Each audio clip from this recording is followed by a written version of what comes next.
नमस्कार विद्यार्थियों, स्वागत करता हूं आपका श्योर फायर सिलेक्शन एकेडमी के इस यूट्यूब प्लेटफॉर्म पे। आज हम काफी दिन बाद मिल रहे हैं। आज हम अपने नए टॉपिक के साथ यहाँ पे आए हुए हैं और इस टॉपिक का नाम है क्वाड्रेटिक इक्वेशन।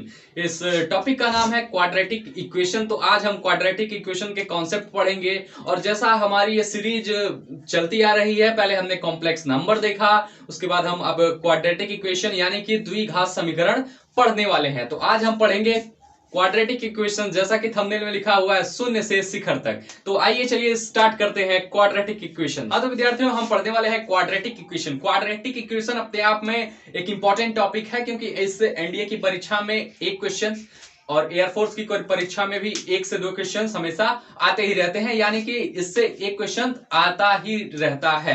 तो आज हम पढ़ने वाले हैं क्वाड्रेटिक इक्वेशन, जिसको हिंदी में कहते हैं द्विघात समीकरण। अच्छा, तो सबसे पहले हम इसका चलिए चीड़ फाड़ करते हैं। तो सबसे पहले हम देखेंगे क्वाड्रेटिक से पहले बना है क्वाड, है ना। अब देखिए क्वाड मतलब होता है स्क्वायर। क्वाड मतलब क्या होता है? स्क्वायर। क्वाड मतलब क्या होता है? स्क्वायर। तो यानी कि देखेंगे ये जो हमारा इक्वेशन होगा उसमें स्क्वायर होगा, है ना। इसमें क्या होगा? स्क्वायर होगा। और इसको क्या कहते हैं? Second degree polynomial. इसको क्या कहते हैं? Second degree polynomial. इसको क्या कहेंगे? Second degree polynomial. यानी कि इसका स्क्वायर होगा, है ना, इसका स्क्वायर होगा, इसलिए इसको कहते हैं। देखिए क्वाड से बना है क्वाड्रेटिक, और क्वाड मतलब होता है स्क्वायर। क्वाड से बना है क्वाड्रेटिक, क्वाड मतलब होता है स्क्वायर। और देखिए जैसा कि स्क्वायर हुआ है, यानी कि इसको कहते हैं सेकेंड डिग्री पॉलिनोमियल। इसको क्या कहते हैं? Second degree polynomial. अच्छा, अब तो ये बात हो गई क्वाड्रेटिक की, लेकिन अब उसमें जुड़ा हुआ है क्वाड्रेटिक इक्वेशन। क्या जुड़ा हुआ है?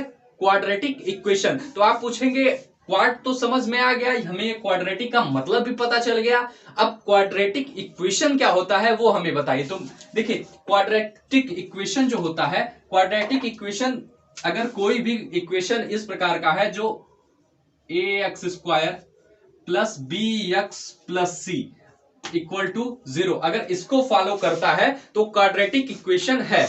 अगर कोई भी इक्वेशन इस फॉर्मेट को फॉलो करता है तो क्या है? क्वाड्रेटिक इक्वेशन है। लेकिन अब इसमें एक शर्त है। क्या है? शर्त है equal to 0, a not is equal to 0। इसमें क्या होना चाहिए? अगर कोई भी आपका इक्वेशन इस इक्वेशन के फॉर्मेट को फॉलो करता है तो क्वाड्रेटिक इक्वेशन होगा, लेकिन शर्त बस इतनी सी है कि ए नॉट इक्वल टू 0, ए शून्य के बराबर नहीं होना चाहिए। एक बार फिर से मेरी बात को सुनिए। क्वाड्रेटिक से क्वाड से बना हुआ है क्वाड्रेटिक, और क्वाड मतलब होता है स्क्वायर। तो यानी कि देखेंगे ये स्क्वायर हुआ है ना, ये स्क्वायर है। अच्छा, ये आप समझ गए क्वाड्रेटिक। और क्या होता है? ये सेकेंड डिग्री का पॉलिनोमियल होता है। ये क्या होता है? सेकेंड डिग्री का पॉलिनोमियल होता है। अच्छा, उसके बाद क्वाड्रेटिक इक्वेशन की बात करें। अच्छा, हिंदी में लिखा होता है द्विघात। द्विघात, एक घात, द्विघात, तो वही द्विघात, सेकेंड डिग्री पॉलिनोमियल। इस प्रकार से हमने पूरा इसका चीरहरण कर दिया है, पूरा एकदम खोल के बता दिया है। अभी तक मैंने सिर्फ इतना बताया है कि क्वाड्रेटिक इक्वेशन होता क्या है ना। तो देखिए, अगर आप कहेंगे क्वाड्रेटिक इक्वेशन क्या होता है, तो अगर कोई भी equation ax² plus bx plus c के फॉर्मेट को फॉलो करता है तो क्या होता है? Quadratic equation. लेकिन इसमें शर्त क्या है? शर्त यह है कि a 0 के बराबर नहीं होना चाहिए। a 0 के बराबर नहीं होना चाहिए। देखिए कुछ एग्जांपल मैं लिखता हूं। अगर कहीं लिखा हुआ ax² प्लस x प्लस 1, ठीक है ना, ये देखिए बिल्कुल क्वाड्रेटिक इक्वेशन है। लेकिन अगर कहीं लिखा हुआ है x प्लस 1 इक्वल टू 0, ये क्वाड्रेटिक नहीं है, क्योंकि जो आपके x² का कॉफिशिएंट है वो 0 है। यानी कि यहाँ पे a जो है वो 0 है। अगर a 0 है तो ये पूरी तरह से क्वाड्रेटिक इक्वेशन नहीं है। ये b और c 0 हो सकते हैं, b और c 0 हो सकते हैं, लेकिन आपका a कभी भी 0 नहीं होना चाहिए, है ना।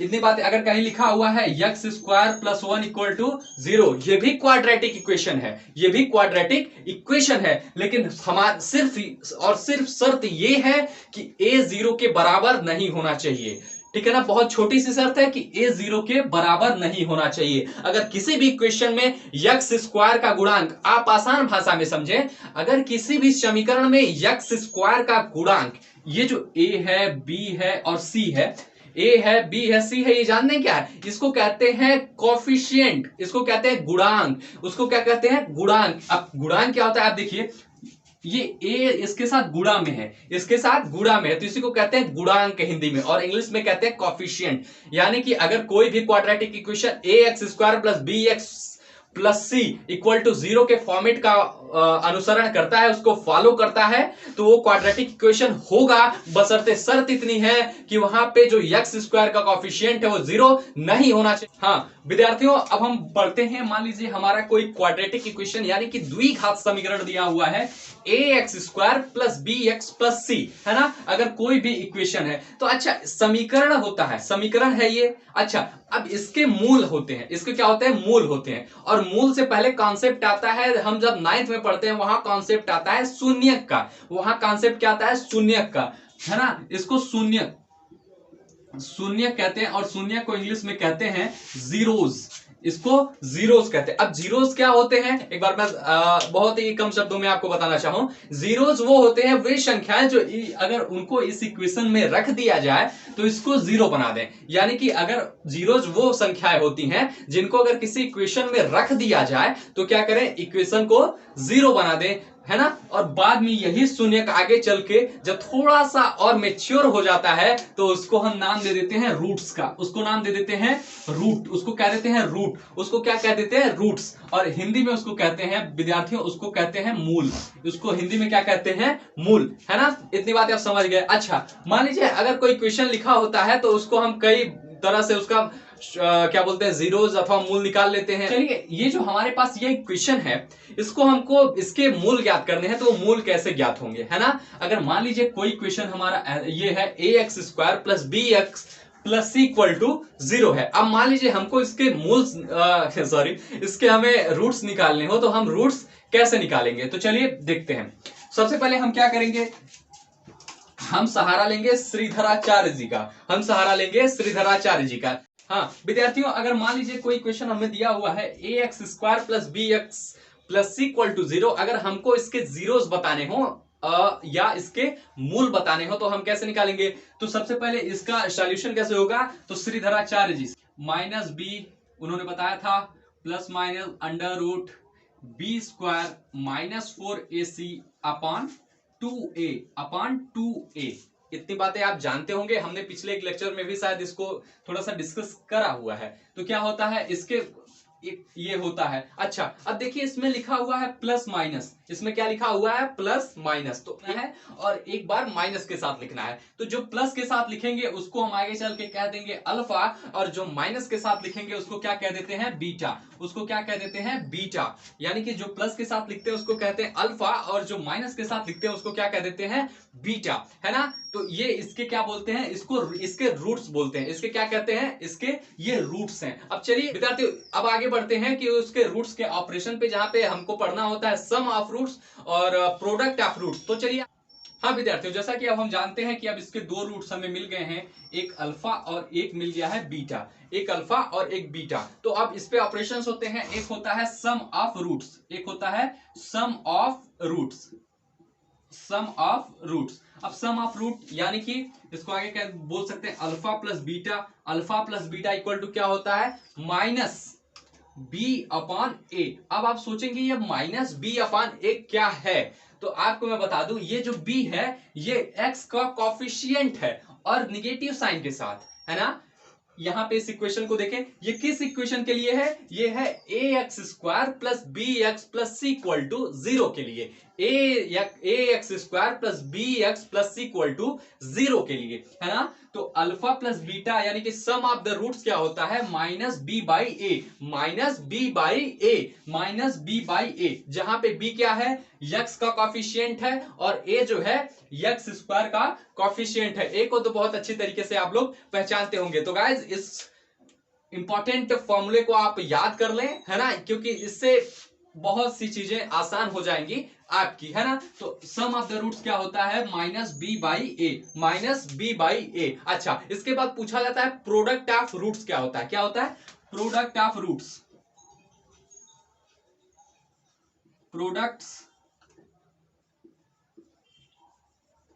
Product of roots. अब आगे होता है प्रोडक्ट ऑफ रूट्स, यानी कि इसको कहते हैं अल्फा इंटू बीटा।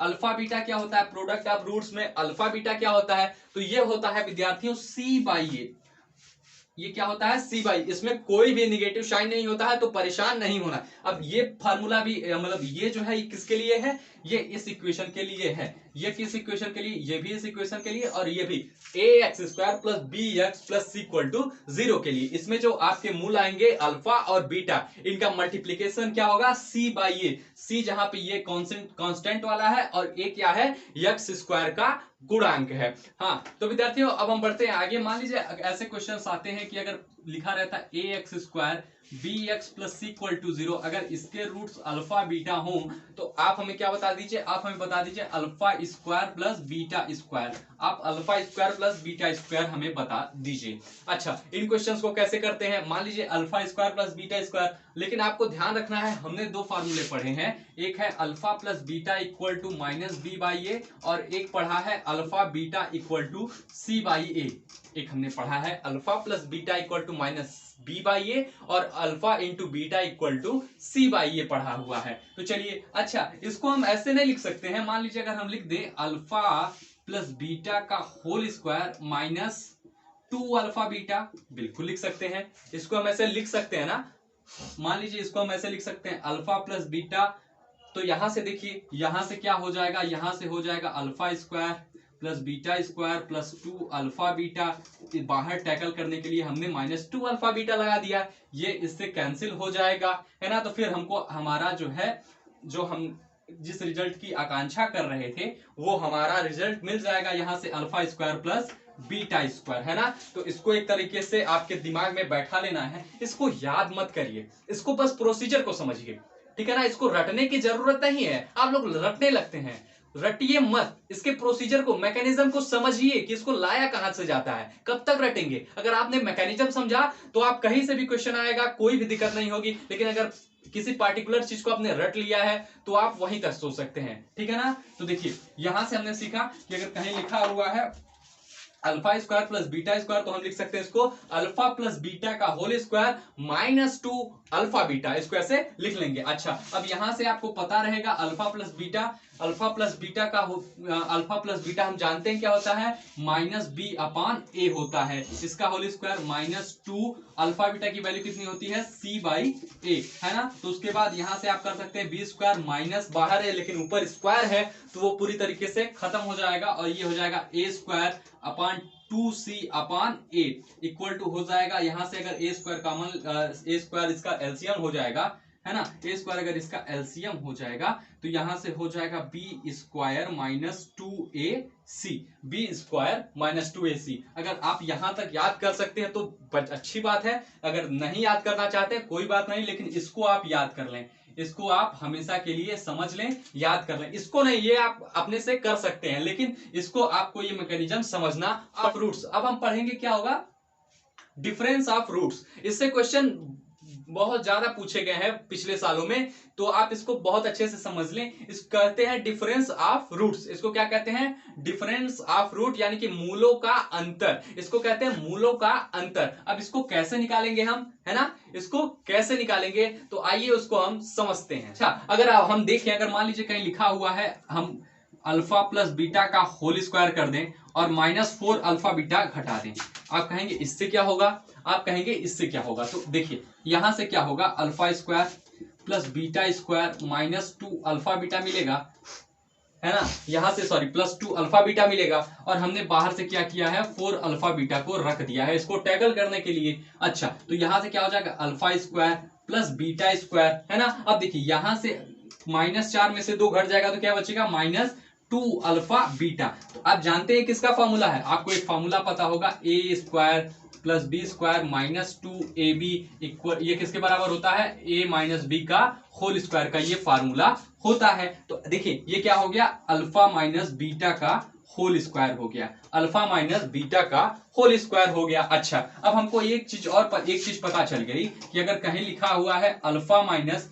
बीटा का होल स्क्वायर तो इसको हम क्या लिख सकते हैं, अगर कहीं लिखा हुआ है तो इसको हम लिख सकते हैं अल्फा प्लस बीटा का whole square minus 4 alpha beta. ये बातें हमको पता चल गई है ना, ये बातें हमको पता चल गई। अब देखिए ये है, अच्छा अब हमको बच्चों निकालना है अल्फा माइनस बीटा, और इस पे है होल स्क्वायर, तो उधर जाके क्या बना लेगा स्क्वायर रूट बना लेगा है ना। तो यहां से ये हो जाएगा अल्फा प्लस बीटा का whole square minus 4 alpha beta, है ना। अच्छा, अब वैल्यूज को रख देते हैं, तो यहां से अल्फा माइनस बीटा का हो जाएगा बी स्क्वायर अपान ए स्क्वायर, माइनस में आएगा इधर 4 अल्फा बीटा 4 हो जाएगा, अल्फा बीटा की वैल्यू होती है सी बाई ए। तो यहां से अगर हम रूट में ये आगे बढ़ेगा तो हो जाएगा ए स्क्वायर, ये हो जाएगा ए स्क्वायर, है ना। तो ए स्क्वायर यहाँ हो जाए, अगर इसका एलसीएम लेंगे तो बी स्क्वायर। अब देखिए यहाँ ए की कमी है, एक ए की कमी है, तो यहाँ क्या हो जाएगा 4ac, यहाँ होगा 4ac। अच्छा, ए स्क्वायर है तो इस पे अंडर रूट हट जाएगा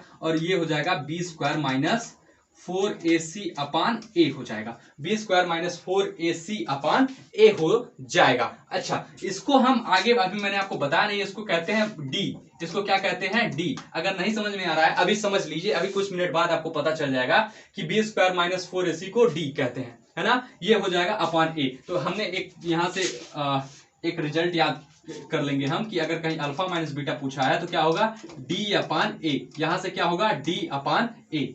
अब थोड़े कुछ और रिजल्ट्स हमने रखे हुए हैं, इसको हम प्रूफ नहीं कराएंगे, बस ऐसे लिख देते हैं, आप प्रूफ करके देख लीजिएगा। तो अगर मान लीजिए कहीं आपसे पूछे alpha cube plus beta cube, है ना, कहीं आपसे पूछे कि alpha cube plus beta cube की वैल्यू बता दीजिए, तो आप क्या करेंगे, आप ऐसे डायरेक्ट लिखेंगे alpha plus beta upon sorry alpha plus beta multiply में alpha square plus beta square minus alpha beta. ये जब हमने ओमेगा का क्या बोलते हैं डेरिवेशन किया था, तब भी हमने इसको फार्मूले का यूज किया था। तो आप यहां से इसको बना लेंगे, है ना। अच्छा, मान लीजिए इसको थोड़ा और मैं लिख देता हूं, अल्फा प्लस बीटा, और यहां से अल्फा प्लस बीटा को लिख सकते हैं आप, अल्फा प्लस बीटा को लिख सकते हैं अल्फा प्लस बीटा का whole square minus 2 alpha beta, ये हो जाएगा, और यहां से माइनस अल्फा बीटा बचा हुआ है, तो आप इसको कर लेंगे। अच्छा, इसी तरीके से मान लीजिए अगर कहीं alpha cube minus beta cube पूछ रहा है, तो आप क्या करेंगे अल्फा माइनस बीटा। अब आपको अल्फा माइनस बीटा की मैंने अभी जस्ट बताया हुआ है, और यहाँ क्या हो जाएगा alpha square plus beta square plus alpha beta, alpha square plus beta square, alpha square plus beta square plus alpha beta, ये होता है। अच्छा, एक बार फिर से मैं आप लिख देता हूं, अल्फा माइनस बीटा क्या होता है डी बाई ए होता है। अच्छा, कहीं आपसे कोई पूछे alpha square plus beta square बता दीजिए, तो उसका क्या होता है, वो होता है अल्फा प्लस बीटा का whole square minus 2 alpha beta.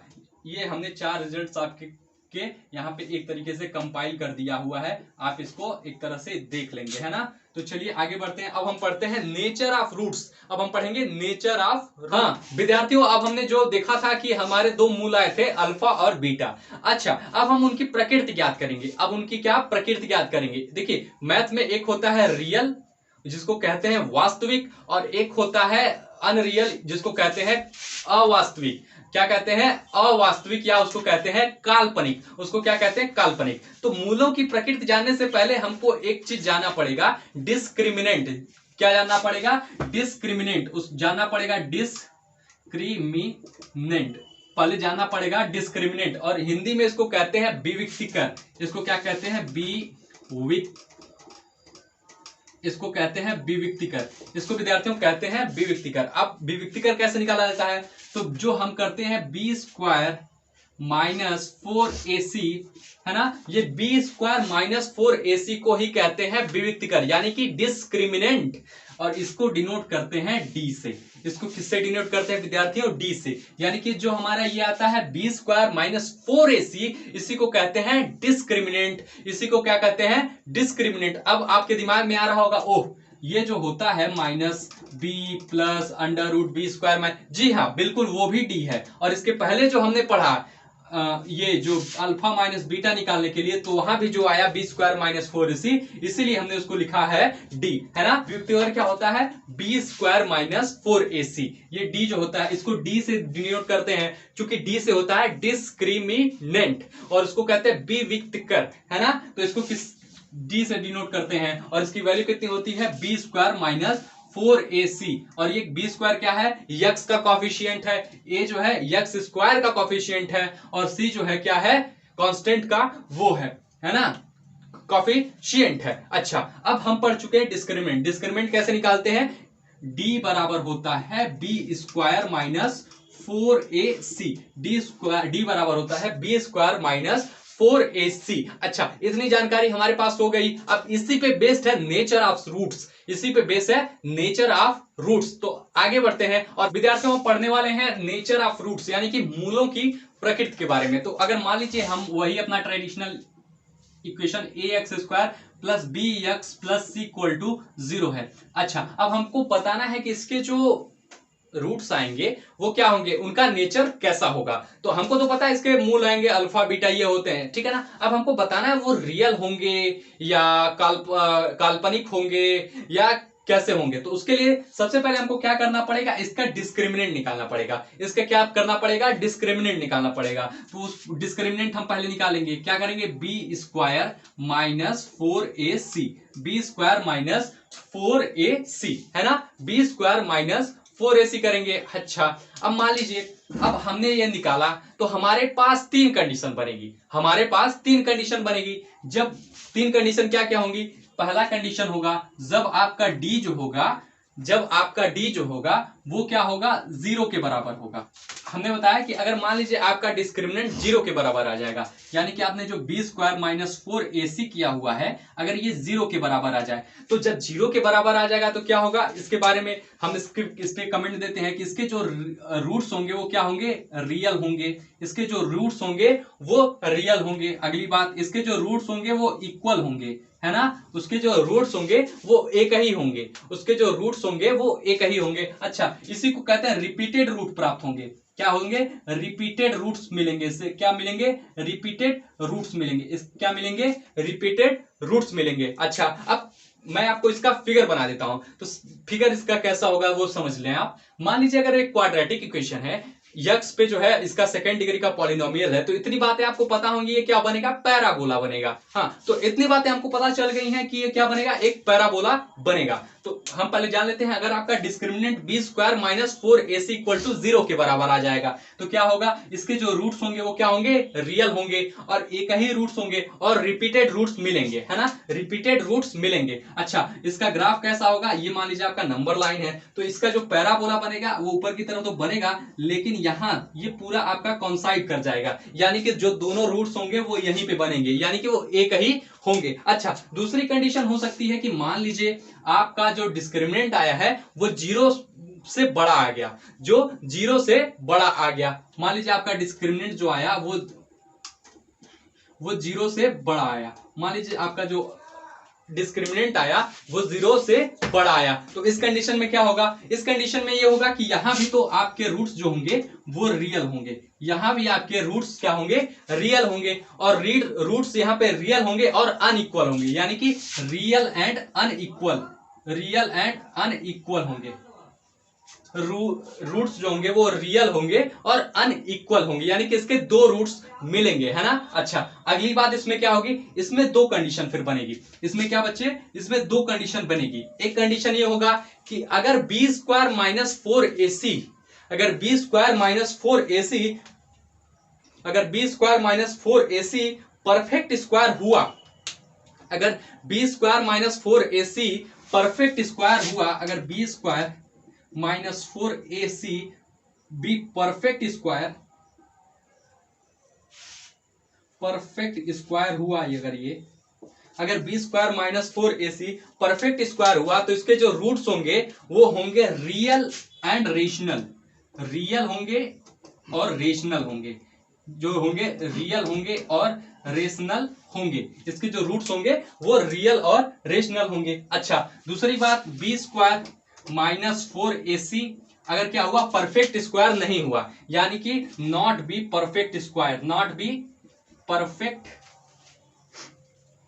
अगर परफेक्ट स्क्वायर नहीं हुआ, यानी कि b² minus 4ab perfect square नहीं हो गया, जैसे 15 आ गया, 17 आ गया, ऐसे परफेक्ट स्क्वायर ये नहीं हुआ, तो इसके जो रूट्स होंगे, उसको जो रूट्स होंगे इररेशनल होंगे। इसके जो रूट्स होंगे वो क्या होंगे, वो इसके जो रूट्स होंगे वो क्या होंगे, इररेशनल होंगे। इसके जो रूट्स होंगे वो क्या होंगे, इररेशनल होंगे, इररेशनल होंगे और क्या होंगे, पेयर में होंगे, इररेशनल होंगे और हमेशा पेयर में होंगे, इररेशनल होंगे और हमेशा पेयर में होंगे। अच्छा, अब इसका ग्राफ कैसे बनेगा, है ना, इसका ग्राफ कैसे बनेगा वो देख लीजिए। अगर मान लीजिए आपका जो डिस्क्रिमिनेंट आया है वो क्या आया है, डिस्क्रिमिनेंट जब आपका जीरो से बड़ा आ गया है ना। तो अब मान लीजिए इसका ग्राफ कैसा बनेगा, मान लीजिए ये आपका नंबर लाइन है, ये एक्स एक्सिस है, वाई एक्सिस है, तो इसका जो ग्राफ बनेगा वो कुछ ऐसा बनेगा, ये दो जगह पे कट करेगा, ये रियल एक्सिस को दो जगह पे काटेगा, ये रियल एक्सिस को दो जगह पे काटेगा, ये रियल एक्सिस पे दो जगह काटेगा और वहां दो मूल आपके मिलेंगे, एक मिलेगा अल्फा और एक मिलेगा बीटा, यानी कि आपने इसका फिगर देखिए। अब बात करते हैं तीसरे कंडीशन की। हाँ, मान लीजिए तीसरी कंडीशन में आपका डिस्क्रिमिनेंट जीरो से छोटा आ जाए। अब जीरो से छोटा आने का मतलब निगेटिव में आ जाए, जैसे -1 -2 ये सब क्या है, जीरो से छोटे हैं, है ना। मान लीजिए आपका डिस्क्रिमिनेंट जो आपने निकाला है b² - 4ac, वो क्या आ जाए, जीरो से छोटा आ जाए। वो कंडीशन क्या होगी उस कंडीशन में, यानी कि आपने जो b² - 4ac निकाला है ये किससे, जीरो से छोटा आ जाए, जीरो से छोटा आ जाए, जीरो से छोटा आ जाए। तो क्या होगा इस कंडीशन में, हम इस पे अगर कमेंट दें तो इस कंडीशन में क्या होंगे, हमारे जो रूट्स होंगे वो क्या होंगे, रियल नहीं होंगे। हमारे जो रूट्स होंगे वो क्या होंगे, रियल नहीं होंगे, यानी कि वो क्या होंगे, कॉम्प्लेक्स होंगे। वो क्या होंगे, कॉम्प्लेक्स होंगे, कॉम्प्लेक्स, अनरियल होंगे, अनरियल होंगे, या कहें अवास्तविक होंगे, अवास्तविक होंगे, अवास्तविक होंगे। यानी कि अगर ये जीरो से छोटा आ जाएगा तो उस समय आपके जो रूट्स होंगे वो क्या होंगे, अनरियल यानी कि अवास्तविक होंगे। अच्छा, अब इसका ग्राफ कैसे बनेगा, इसका ग्राफ कैसे बनेगा, तो आप जानते हैं कि इसका ग्राफ कैसा भी बन सकता है, बस यक्स रियल एक्सिस को टच नहीं करना चाहिए, या तो ऊपर ऐसे बन सकता है या नीचे ऐसे बन सकता है, यानी कि वो रियल एक्सिस को टच नहीं करेगा, है ना। तो आप समझ लिए। अच्छा, अब मैं इन तीनों को एक साथ कंपाइल करके आपको दिखा देता हूं, जिससे आपको लिखने में आसानी हो जाएगी। हाँ विद्यार्थियों, हमने इसको कंपाइल कर दिया हुआ है। मान लीजिए आपने किसी का डिस्क्रिमिनेंट निकाला, यानी कि b² - 4ac निकाला। अच्छा, उसमें तीन कंडीशन होगी, या तो वो जीरो से बड़ा होगा, या तो जीरो के बराबर होगा, या तो वो जीरो से छोटा होगा, या तो जीरो से बराबर, जीरो के बराबर होगा, या तो जीरो से बड़ा होगा, या तो जीरो से छोटा होगा। अच्छा, मान लीजिए पहली कंडीशन लेते हैं कि वो जीरो से छोटा आ गया। मान लीजिए वो जीरो से छोटा आ गया, यानी कि निगेटिव में आ गया। जीरो से छोटा हो सकता भी हो सकता है जब वो निगेटिव में आए, यानी कि -1 -2 -99 -100 -1000, है ना। मान लीजिए अगर निगेटिव में आ गया तभी जीरो से छोटा होगा। तो इस कंडीशन में रूट्स आपके क्या होंगे, इमेजिनरी होंगी, काल्पनिक रूट्स इसमें मिलेंगे। इमेजिनरी रूट्स आर इमेजिनरी, अवास्तविक, काल्पनिक मिलेंगे। और इसका ग्राफ कैसा होगा, इसका ग्राफ कहीं भी रियल एक्सिस को टच नहीं करेगा। जब मैंने आपको बताया था कॉम्प्लेक्स नंबर, तो इसको बताया था, इसको रियल एक्सिस कहते हैं, इसको इमेजिनरी एक्सिस कहते हैं। यक्स प्लस आई आपको पूरा दिखाया हुआ है, अगर आप चाहें तो हमारे पिछले लेक्चर्स को भी देख सकते हैं, है ना। तो अगर आपका जीरो से छोटा है तो इमेजिनरी रूट्स होंगे, है ना, ग्राफ कुछ ऐसा बनेगा। अच्छा, दूसरी कंडीशन होगी जब जीरो के बराबर हो जाएगा, जब जीरो के बराबर हो जाएगा, तो जब जीरो के बराबर हो जाएगा तो उसमें आपके जो रूट्स होंगे वो रियल होंगे, आपके रूट्स क्या होंगे, इक्वल होंगे, यानी कि एक ही मिलेंगे, क्या होगा, एक ही मिलेगा। अच्छा, उसके बाद आपको रिपीटेड रूट्स मिलेंगे। कभी कभी क्वेश्चन पूछा गया, इस वजह से हमने इसको लिख दिया है कि रिपीटेड रूट्स के लिए कंडीशन क्या होती है, तो b² - 4 = 0 होता है। तो ये रिपीटेड रूट्स मिल गए। अच्छा, इसका ग्राफ कैसा होता है, इसका ग्राफ यहाँ पे ये कंसाइड कर जाते हैं, ग्राफ जो होता है यक्स एक्सिस पे कंसाइड कर जाता है, यक्स एक्सिस पे यानी कि रियल एक्सिस पे कंसाइड कर जाता है ना। तो ये आपका है। अच्छा, तीसरी कंडीशन जो है वो है डी, अगर यानी कि b² - 4ac जीरो से बड़ा आ गया, b² - 4ac क्या हो गया, जीरो से बड़ा आ गया। उसमें क्या कंडीशन है, रूट्स आपके क्या होंगे, रियल होंगे, और क्या होंगे, अनइक्वल होंगे, रूट वास्तविक होंगे और अलग अलग होंगे, रूट्स वास्तविक होंगे और अलग अलग होंगे, एक ही रूट नहीं होगा, अलग अलग होगा, है ना। अच्छा, अगर इसमें भी कंडीशन है, अगर मान लीजिए आपने b² - 4ac निकाला, अगर उसमें क्या हुआ, अगर b² - 4ac अगर वो परफेक्ट स्क्वायर बन गया, जैसे 16 36 25, अगर वो परफेक्ट स्क्वायर बन गया है तो उसमें क्या होगा, वहां पे रूट्स आपके रियल तो होंगे ही, लेकिन उसके साथ क्या होंगे, रेशनल होंगे, परिमेय होंगे, क्या होंगे, परिमेय होंगे। अच्छा, अगर मान लीजिए आपने निकाला b² - 4ac, अगर वो परफेक्ट स्क्वायर नहीं बन पाए, जैसे 15 बन गया, 17 बन गया, 19 बन गया, अगर ऐसा बन गया तो उसमें क्या होगा, रूट्स आपके अपरिमेय होंगे, है ना, अपरिमेय होंगे। अब आपके दिमाग में आ रहा होगा परिमेय अपरिमेय क्या होता है, तो इसको आप एक बार खोजेंगे, है ना, ठीक है ना। चलिए, अच्छा, इसका ग्राफ कैसा होगा, इसका ग्राफ कुछ ऐसा होगा जो रियल एक्सिस को दो जगह कट करेगा, जो रियल एक्सिस को दो जगह कट करेगा, है ना, ठीक है। तो हमने इतना देखा, और इसके बाद हम काफी ढेर सारी ट्रिक्स को डिस्कस करने वाले हैं जो हमने कंपाइल किया हुआ है विभिन्न रिसोर्सेज से, खुद से, है ना, खूब ढेर सारी ट्रिकें बनाई हुई हैं, खोजी हुई है, उसको कंपाइल किया हो, तो उसको हम कल आपके साथ उसका पिटारा आपके साथ खोलेंगे, है ना। रूट एक दूसरे के रेसिप्रोकल कब होंगे, यानी कि 1/अल्फा और 1/बीटा कब होगा, ये सब बातें कल आपको बताई जाएंगी। तो मिलते हैं अगले वीडियो में, जहां पे हम ढेर सारी ट्रिक और उससे पिछले वर्षों में आए हुए प्रश्नों को हल करेंगे। तब तक के लिए धन्यवाद। जय हिंद।